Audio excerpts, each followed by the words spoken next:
Hello everyone and welcome to the very first video of my brand new channel. My name is Erica and I run a Microbat specialised rescue here in Melbourne, Australia. So I've started up this channel because I want to do a series of videos, education and things about bats, but the other part of what I do as well is I hand make and create a lot of bat themed items that I can sell to help raise money for my rescue.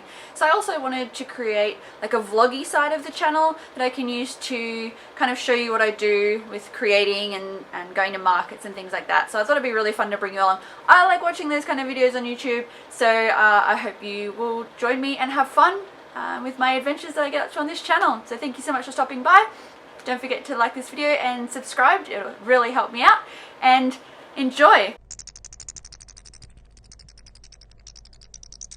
So at the moment I'm currently getting ready for a couple of markets that I've got coming up in the next few months. So it's currently the end of August.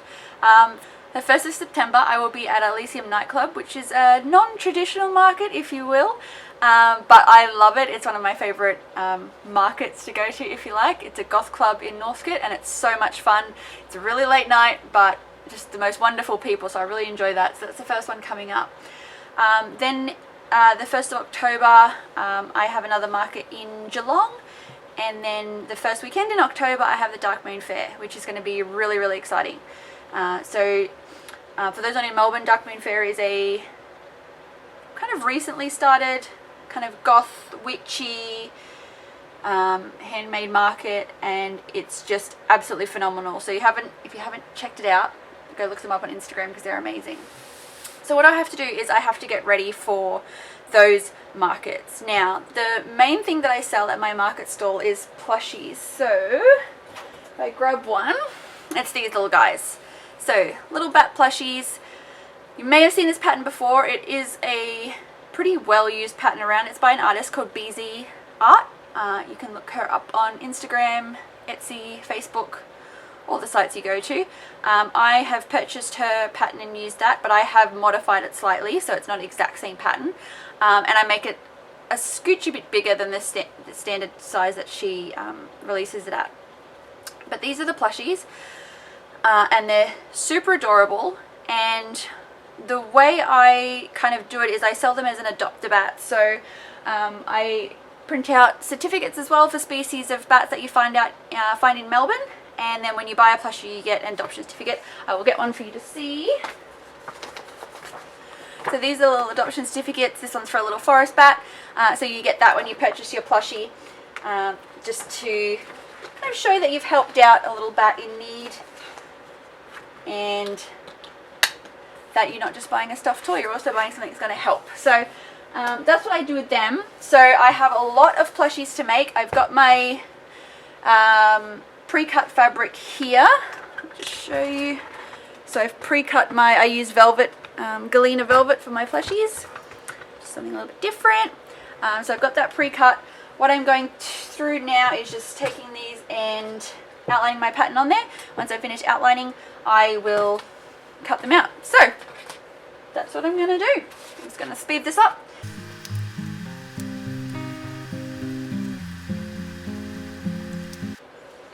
Now with these kind of more crafty vlogs that I'm going to do on this channel, I would like to keep it kind of really casual and really chatty and just like we're chilling out together. That's the kind of vibe I like to watch when I'm watching crafting videos on YouTube. So that's kind of the vibe I want to give off, if you will, for my videos.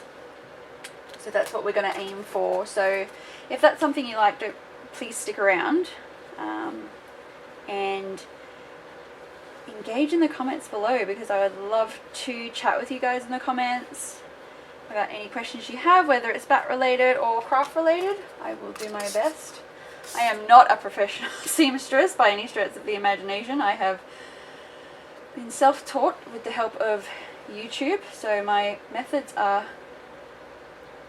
primitive at best, but we have fun.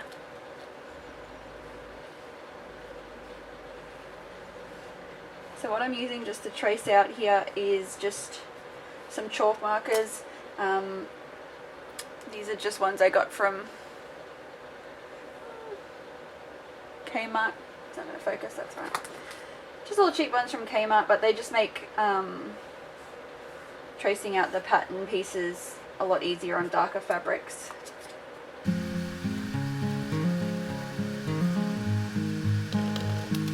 So that's one all finished.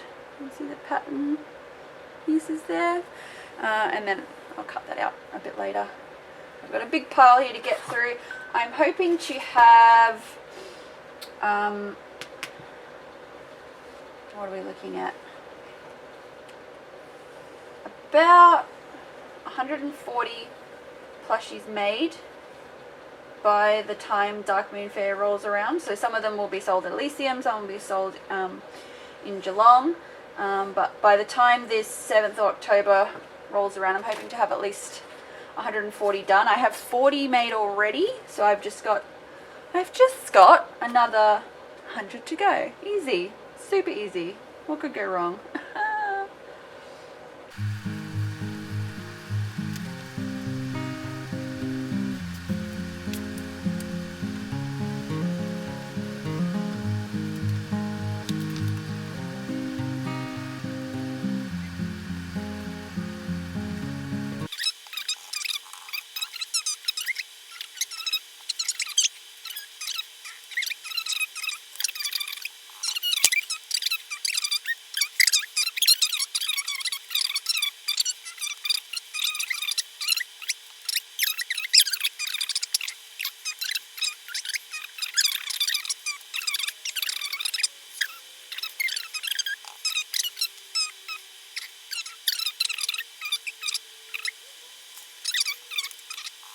But no, at the moment my main priority is getting these plushies done because I have a lot to get done. Let's get a different one now. And what is it? It's like, where are we? 1, 2, 3, 4, 5. So it's about 6 weeks till Dark Moon Fair, so it's not a short amount of time, but it's also not a long amount of time to get all that done. But if I don't get it all done, then I don't get it all done. That's fine. I can just take what I've got.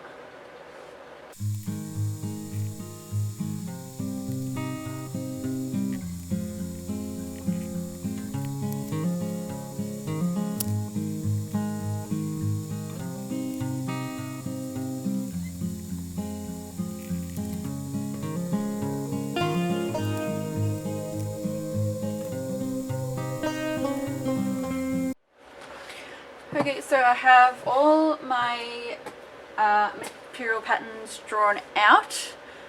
They're just all here in the different colours. So now I just have to cut them all out. And then once they're cut out, I'll pair them with an accent fabric. The pairing I do is not set, like I don't have particular combinations that I do. For whatever colour the plush is with the accent fabric. It's just kind of, yeah, whatever I feel like doing. So there are some that I do repeat because I really like them, but most of the time it's just on a whim, which is kind of like, I like doing it that way because then it's more of an individual kind of creation, and it's not just like the same ones that are going out all the time, you know what I mean? And like a lot of the time for my accent fabrics, I like to go through the fat quarters that you buy for quilting, because often Spotlight will have like 10 for $10 or 10 for $20, and so I'll go buy some of them, and more often than not, I can't go and buy more of them. So like once I buy those fat quarters, then like I can't just go and buy more meters of that fabric. It'll be like a one-off kind of thing. So I really enjoy that because it just means that there'll be a couple of bats that people will buy that no one else will be able to get. So that's pretty cool. I kind of like that feeling. Just makes it a bit more special, you know what I mean? Like, yeah, I hope that makes sense. But yeah, there are some that I do make regularly. Popular ones and ones that just look really nice together, but I do try and shake it up a bit as well. I am limited with the body colours because I choose to use this velvet. There's not a huge selection of these colours that I can get, so I am a bit limited there. But I have tried making them out of other materials. Like I've tried making them out of like fleece, like nursery fleece and stuff, and they're really cute and they feel really nice, but I hate working with the fleecy fabrics. They're just so fluffy and it just gets everywhere. It's hard to draw the pattern on. Can't be bothered. I like working with the velvet because it's an upholstery fabric. It's a bit denser as well, so it's not like the panne velvet that you get from the dress or apparel fabric section, which kind of curls and rolls and is really thin. This is really nice and thick, so it makes a good structure for the body of the plush. And then to stuff the plush, I use recycled polyfill. So I usually put a call out. I did recently and I got completely overwhelmed, which is amazing, but now my house is full of pillows. I put a call out for people's old pillows because a lot of people don't want to throw them into landfill, which makes sense because polyfill's like plastic, right? And so yeah, I put a call out for people's old pillows, and people can bring them to me, and then I use the stuffing in those pillows to stuff the plushies. So it saves people's pillows going to landfill, and it saves me purchasing more plastic polyfill new and adding to that market demand, which makes me happy. So yeah, it's kind of I see it as like a little bit of a win-win. Well, I recently put a call out for pillows and everyone was amazing, and I got easily over 100 pillows donated, so that's going to last me a little while.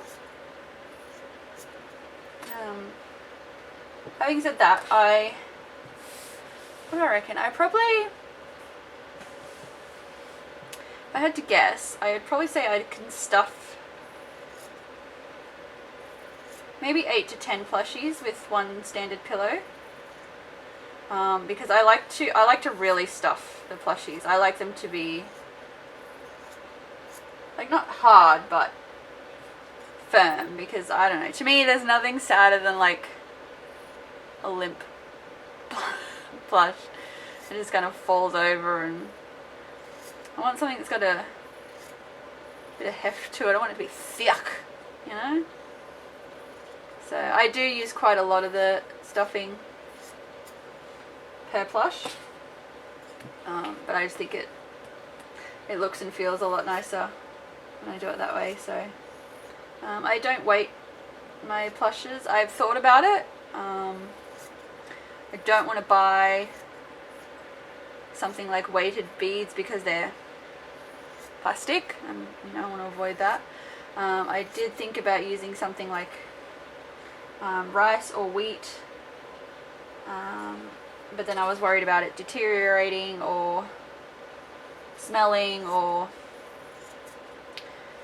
getting eaten by creatures. And so I still, at the moment, I don't weight them. I still think about it. I still ponder ideas and stuff, but I don't currently have a solution that I am happy with to weight my plushies. I also, if I show you here, like each one, I have these little, focus. I put these little glass glitter jars on each one, which I call their their little bottle of magic, because I like to refer to bats as night fairies. And so that's just something like a little unique to my plushies as well. And so because that little bottle is glass, it doesn't make them like a kid's toy, you know. Yes, so at the moment now I just have to cut all these out, which there are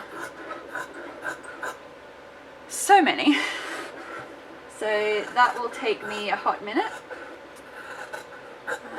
But once I've done that, then we can start pairing with accent fabrics.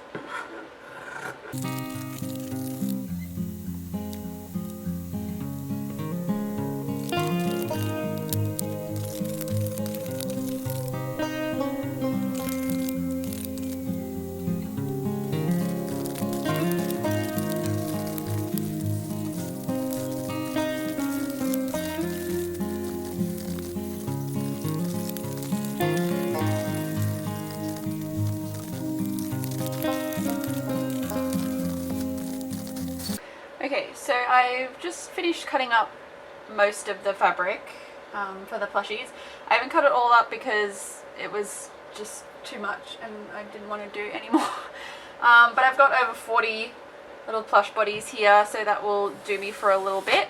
So now what I need to do is go through and figure out which of my accent fabrics I'm going to put with each body. So I've got some accent fabrics that I've already cut up here, some different designs, and I'm going to put them with these, and I'll put them in this tub here, and then they'll be ready to start sewing together into plushies. So given that we're at the end of August and my main market that I'm prepping for is a Halloween market, I'm going to be prioritizing my like spooky, gothy, witchy kind of fabrics to make into bats, so that I've got lots of Halloween-y type stock ready for that.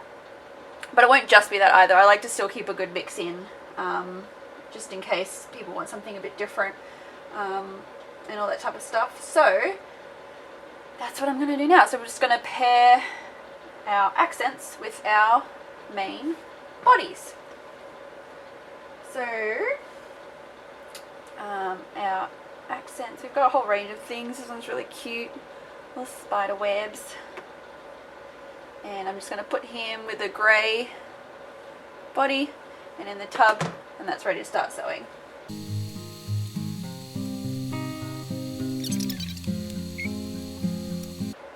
And I also like to keep a mix of fabrics in for kids as well, because a lot of kids still do like buying them, even though I say they're not like toys for kids. So I do some like weird and wonderful patterns. I still enjoy them as well, but like I've got bugs, and I've got little frogs, and then little aliens, Batman. I have a Batman bat and Grogu. So yeah, just mixing it up, keeping it fresh.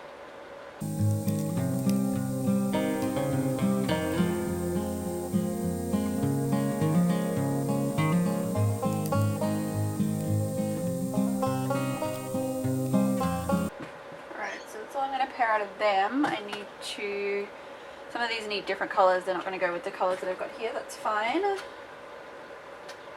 cut up some more later. And now these ones are all ready to sew. So I thought I'd just jump back on. So I've paired all my fabrics, but before I start sewing them, I'm going to set up some more resin to put in my molds overnight, because it's really cold at the moment. The resin takes longer to set than it normally, or longer to cure than it normally would, so I like to put it on overnight and then let it cure for at least a full 24 hours, possibly more, before I unmold it and do another lot. So that's what I'm going to do now. So I've got some molds here, and I'm just going to take them out of, they're still a bit soft, so but that's fine. They can finish curing outside of the mold. They're hard enough to come out of the mold though and keep their shape. So that's what I'm going to do, and then I'm going to mix up some more and pour these molds fresh. So for this I just use a 2-part epoxy resin, and it seems to work pretty well. I like to do lots of different colours, but coming up to Halloween I want to get a lot of kind of black stuff made. These are really cute. These are like little... Alright, so I've got my silicone cup. I'll just bring you guys in a bit closer. Let's see what we're doing down here. Okie dokie. So I've got my silicone cup, I've got my resin. This is just a 2-part epoxy resin. I just get this one from Bunnings. I mean, I'm sure I could get it cheaper online somewhere, but I like this one. It's nice and easy. I've got my little silicone tool here, and it's a bit dirty. I get a clean one. Where are all my mixing rods? Here we go. Silicone mixing rod. Alright, and I just want to mark where I'm going to fill this up to, so I'm just going to make 20 ml. Not too much. So I need, and it's important to always wear gloves when you're working with resin.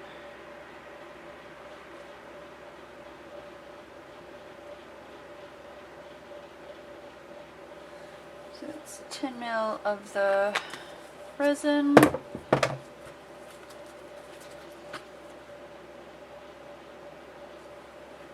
And 10 ml of hardener. Just give that a bit of a mix. What I'm thinking is I might do like a dark purple. So I've got some purple pigment and some black mica. So the mica will give it like a pearly kind of finish, and the purple is just a pigment. So I think a nice dark purple will look really cool. Now I don't have any set measurements for how much mica or pigment I use. I just kind of wing it. Probably not the best way to do it, but put some mica in there. Alright. So you can see it's like a kind of pearly dark purple, which is really cool. Alright.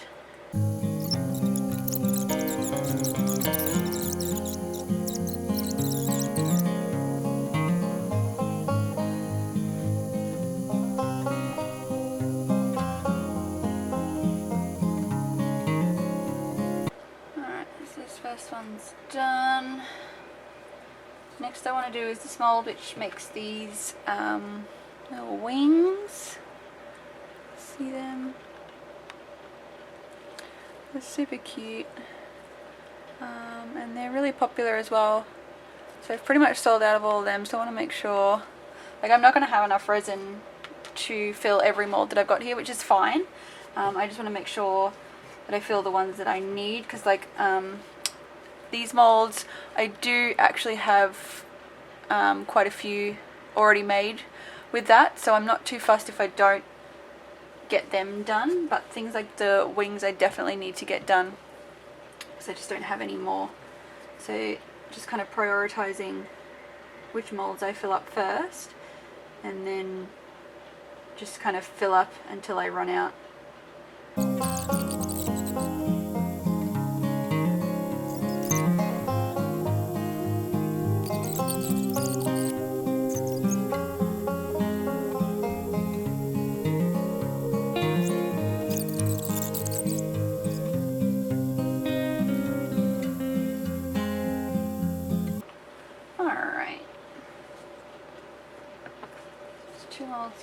do, which is totally fine. So, try not to make a mess. I'm going to put this plate down. That's got the resin pieces that I just demolded, so I'm going to put them back into where I have them to dry so that they can continue to cure.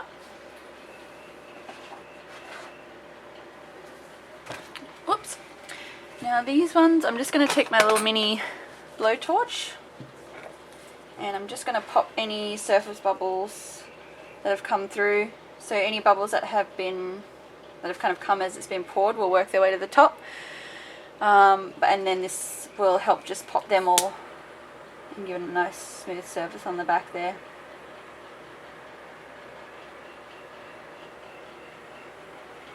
So you don't want to get the resin hot enough where it starts smoking a whole heap, but we just want to get it warm enough where all those bubbles pop. Like that. And then I'll put this one down to dry as well, and then we'll keep going.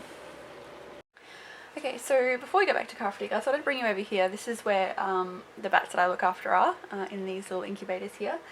And I've got one little girl just here. She came in yesterday and she's due for some medication, so I thought I'd bring you guys along to do that with me. So yeah, this little bat was called in yesterday after a cat brought her inside. Now she doesn't have any injuries, or she's got very superficial injuries, just a few scratches, nothing serious. But with any cat attack, we will always start a course of antibiotics as a precaution.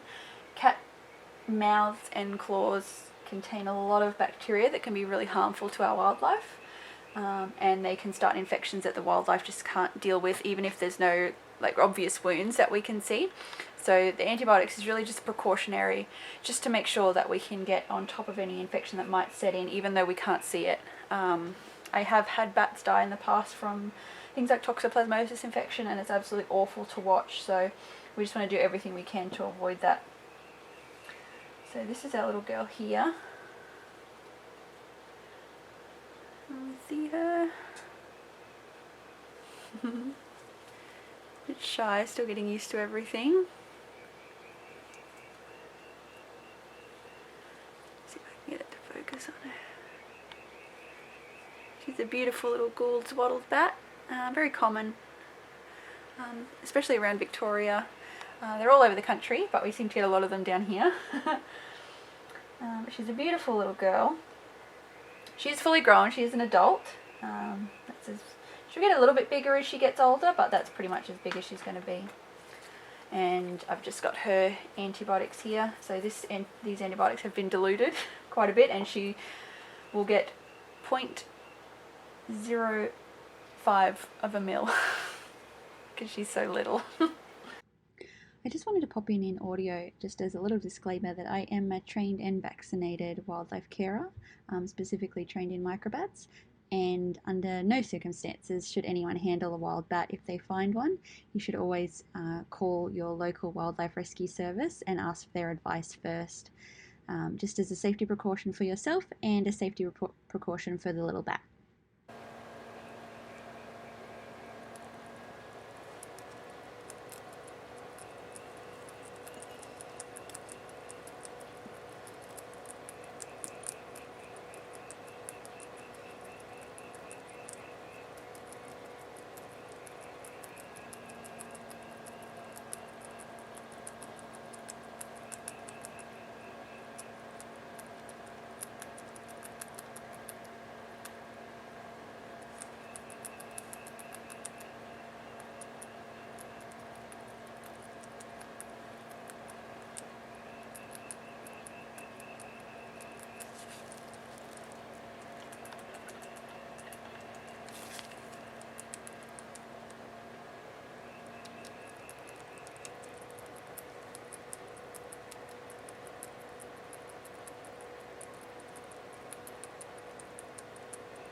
Let's get sewing.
Afternoon. So it's now, it was Wednesday, no it was Tuesday yesterday, it's Wednesday now. I think it's about midday.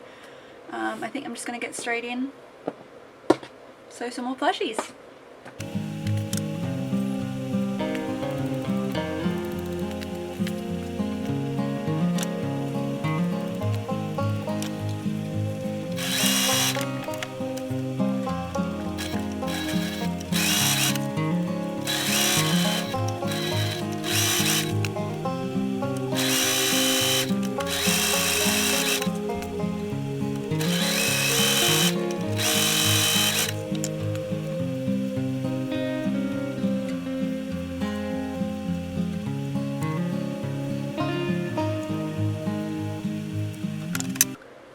So this Friday, so this is Wednesday, so on Friday is the first day of training for me for a new course that the Victorian government's putting together. It's called the Wildlife Emergency Support Network, or WESN, and that's an initiative that the government's putting together in hopes that it will train some of us wildlife volunteers up and have us ready and prepared to go into the fire grounds if should we need to. Oh, that's a bit dark, isn't it? Should we have another bad bushfire season. So as you may remember, in 2019-2020, that summer, we had one of the worst bushfire seasons in New South Wales and Victoria particularly, and unfortunately the response for wildlife wasn't that great. So wildlife carers weren't allowed onto fire grounds to go and rescue and assess and treat animals, and a lot of animals just perished in the magnitude of billions.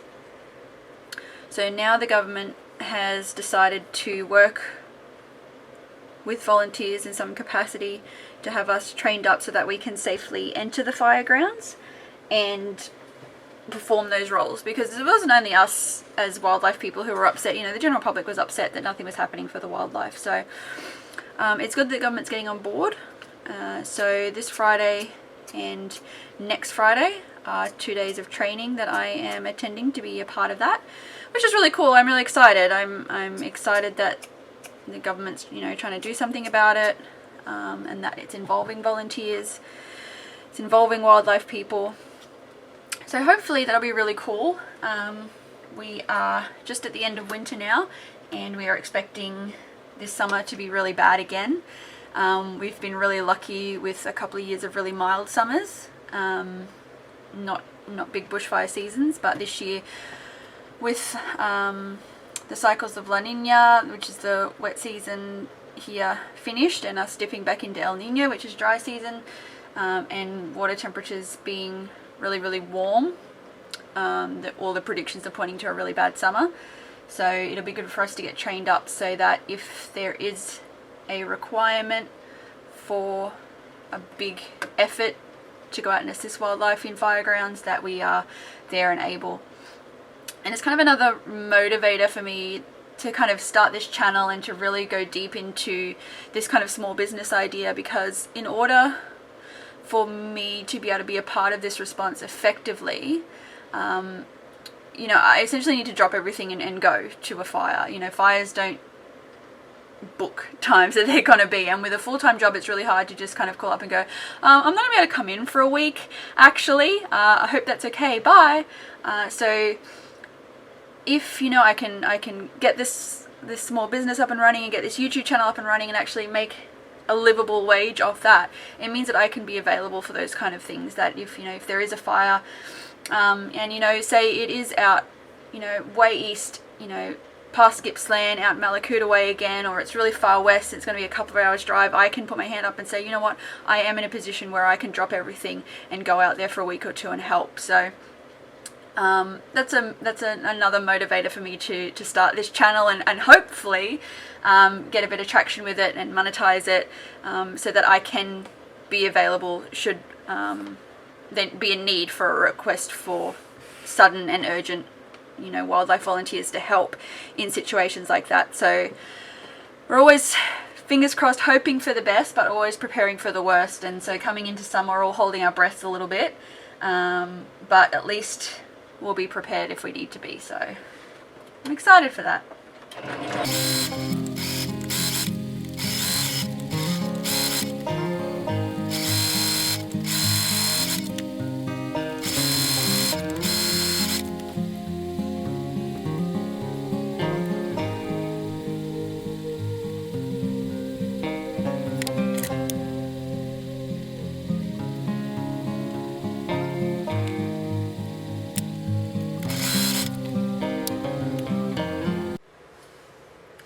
Okay, so it's Sunday. It's been a few days since I've been on. Been a bit busy and just a bit kind of tired, I guess.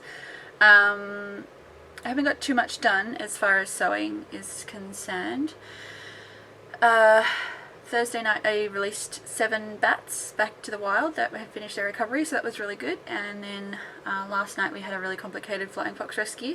So we had a team of 5 people to get a flying fox that was suspended over water from some discarded fishing line.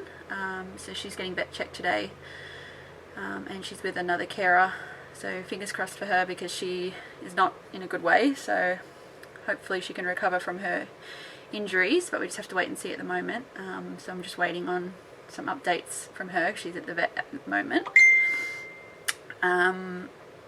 But yeah, so it's afternoon on Sunday now, and I think we just get in and get some sewing done. I want to get some plushies done. I've also received my sticker paper from Amazon, so it would be good to get some more stickers. Some more stickers done. I'll show you them.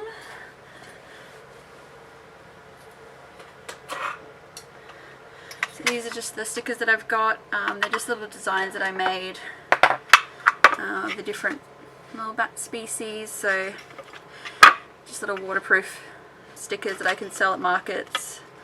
I've got 8 different species and then the logo and their little displays, so they're really cute. So I need to get some of them done.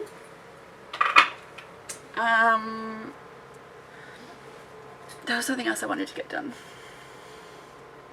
but I've forgotten what it was. It'll come to me, I'm sure. I've got a plushie down here that I've started, so let's just get into it and see how many we can get done.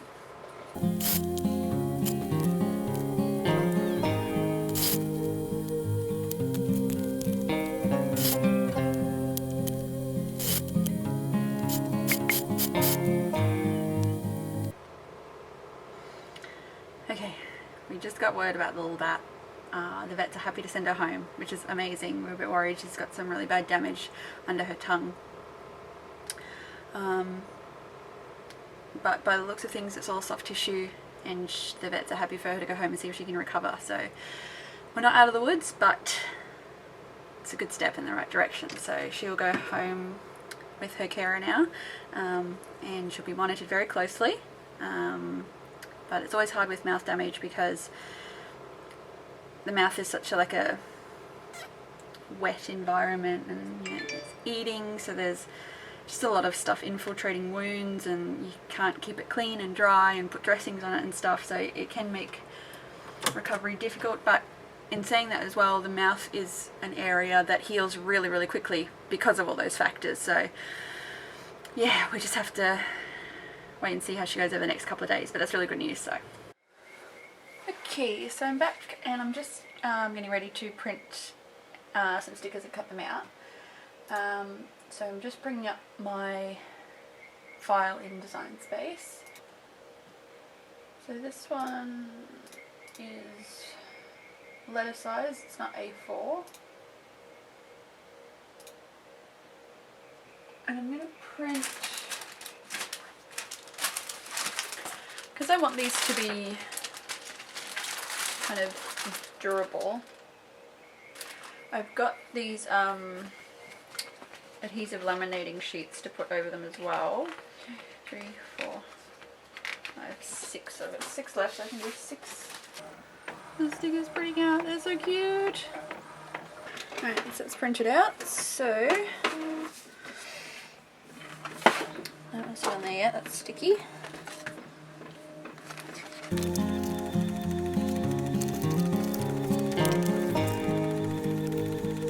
Now I just want to make sure that I do this nice and slow to avoid any air bubbles, because this laminate is really sticky, and once it kind of touches the sticker paper I can't pull it back up. Like if I pull it back up, it'll pull the image on the sticker with it, which I obviously don't want. So I just gotta take a little bit of extra time here just to make sure they're all good.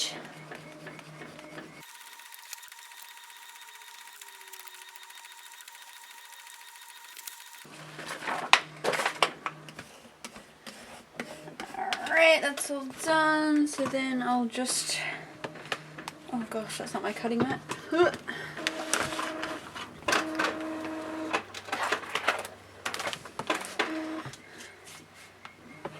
Take these ends off because the laminating sheet is A4, so it's bigger than the sticker paper. And I don't need to be too accurate with this because the Cricut is going to look for these registration lines, so I don't have to worry too much about making sure that this is straight. Alright, so I've done that. Now I just need to stick this down to my Cricut mat like that. Got it here, so I've got that loaded in. Like that. And then just wait for it to register, and away we go.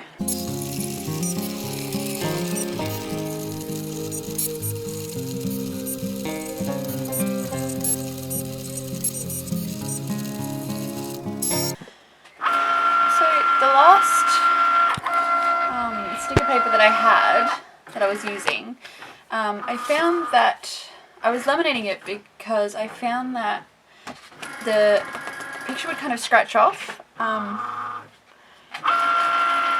doesn't seem to be happening here, so I might actually try some of these unlaminated, because if I don't have to, like this is vinyl anyway, so if I don't have to add the extra layer, that would be better, because it's a hassle and it's an extra cost that I just don't really want to deal with. So what I might do is just leave this page unlaminated. I'll just cut these ones out. So I've got one cutting now. I'll cut this one and I'll actually see how the stickers go just without the laminating. So I'll stick one on my car and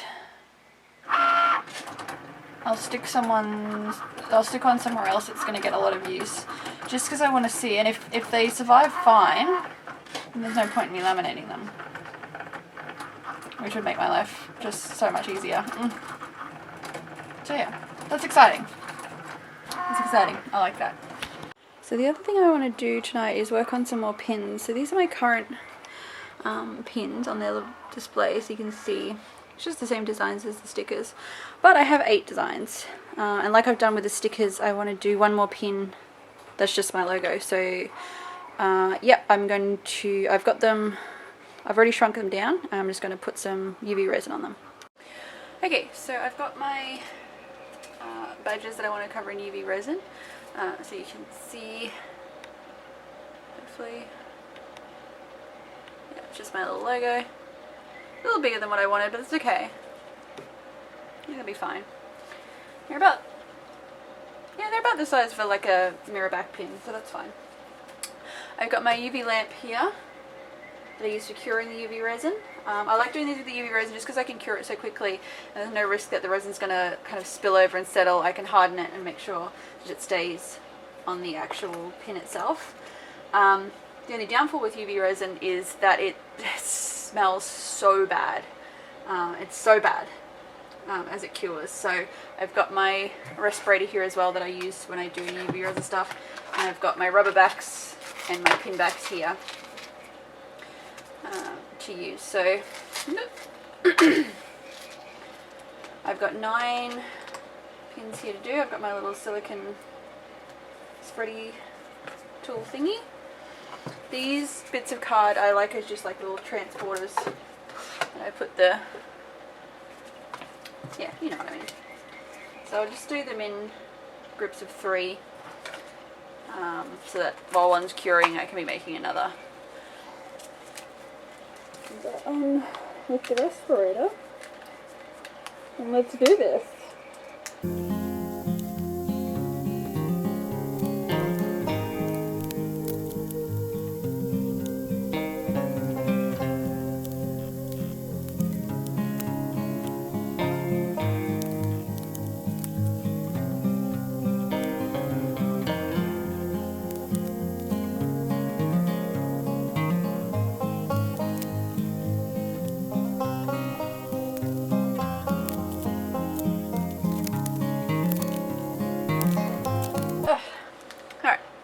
So that's all done. The resin's all done now. So take the mask off finally. So what I'm just going to do now is I'm going to put the pins onto cards. So these are just cards I got printed from Vistaprint, just like business cards that I use as like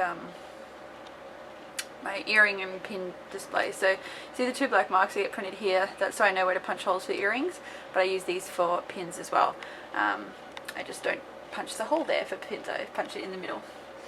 So I just use an awl, like a little spiky thing, and just punch a hole there, and a hole punch at the top as well, so that I can hang it on my display when I go to markets, and then the little grey circle I have there to write my price. It keeps everything nice and neat. It makes it easier for me. I used to hand make my tags. I used to use cardboard and cut them out on the Cricut, which was fine, but it would take a long time, and these just look a lot better and they're a lot more stable. The cardboard I was using was like, it just wasn't as dense as this, so they were folding and bending. It just didn't look very good. So I'm much happier with these. And Vistaprint's really easy, like it's super quick. I can order some business cards and they'll be here in a few days, and it's just so much easier. So yeah, I just put my pins on there with a little rubber back, and that's it. That's all done. So then they'll be ready to go on the display with the others, and then I'll have a full set of 9 badges to fill out that display, which will look really cool. I don't know about you guys, personally I love pins. I just think pins are so much fun and they're so cute. My only problem is, where do I put them? But I have so many pins, so I was excited to be able to make my own. Alright, so I only did 8 because the others were a bit smudgy and I wasn't really happy with them, but 8 should be fine of one design. This design really is a filler design until I draw up more species of bats. I don't suspect these will be a particularly good seller, but I might sell a few, and that's totally fine with me. So yeah, I'm excited to, oh, that one, I missed that one. That one was fine. Oh, I can go in the box. Yeah, I'm excited to have these and have them on my display, so yeah. Okay, so I was just cutting up my stickers, and I didn't have enough room on the back of my phone because I've already got a sticker there, but I just cut up my logo one and I've just stuck 2 bits here. I just want to see how this one that I haven't laminated wears on something, on an object that gets used a lot. So yes, it'll be interesting to see how this goes. I'm excited to test this out this week and see if that gets all scratched up or whether it handles being thrown around. I'm not very gentle with my phone. I drop it all the time. It's always falling out of my pocket. So I figure that's probably going to be the best test, because that's going to be the thing that it comes with me everywhere. I throw it around, it goes in the dirt. That's going to be the best test for these stickers. So I'm hopeful. We'll see how it goes. Okay, so I thought I'd jump on and end the vlog now. If you've stayed for this long, thank you so much. I hope you enjoyed the video. I had a lot of fun making it, so what I'm thinking of doing is aiming for Monday videos, so I can post probably Monday, like late afternoon, evening, so that I can kind of vlog the week. If I've got a market, then we can vlog the market, and then do some editing on Monday and post it on Monday. So that's my goal, game plan at the moment for this channel. But yeah, if you watched, thank you so much. Don't forget to like and subscribe. Help me grow this channel so that I can move to helping out our beautiful little batties full time, and that would be amazing. So thanks heaps guys, and I'll see you in the next video. Bye!